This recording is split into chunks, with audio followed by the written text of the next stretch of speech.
Hi மக்களே, நான் தான் உங்கள் கிங்கஞ்ச். இந்த இன்றைக்கான வீடியோவில் மேட்சுக்கு பார்த்தீங்கன்னா ஃப்ரீயாக கொடுத்துருக்காங்க. நம்ம பண்டல் வாங்க போகிறோம் மக்களே. எது பிடிச்சிருக்கோ அதை வாங்கிடுவோம் மக்களே, டப்புன்னு.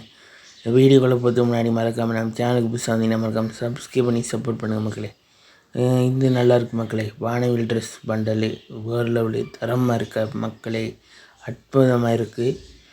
ஒரு ஸ்க்ரீன்ஷாட்டை அடிச்சுடுவோம், அப்போ தான் தரமாக இருக்கும். வேறு லெவலு மக்களே, அற்புதமாக இருக்குது மக்களே. வாங்க ஐக்கு பண்ணலாமா? வேறு லெவலு தரமாக இருக்குது மக்களே. போடு, அற்புதமாக இருக்குது. வேறு லெவலு. வணக்கத்தை போடுங்கோ. அடுத்த லைவ் வீடியோவில் பார்ப்போம் மக்களே. லைக் பண்ணுங்கள், ஷேர் பண்ணுங்கள், சப்ஸ்கிரைப் பண்ணி சப்போர்ட் பண்ணுங்கள் மக்களே. பாய் பாய். சின்ன சேனலு எதாக இருந்தாலும் அது கொஞ்சம் ஆதரவு கொடுங்க. உங்கள் பொண்ணான கையை கொண்டு அந்த பெல்லில் தட்டிடுங்க. அவங்களுக்கு சப்ஸ்கிரைபர் 5-10 ஏறுனா அவங்க மனசு சந்தோஷப்படும். அவங்க வீடியோவும் பாருங்கள்.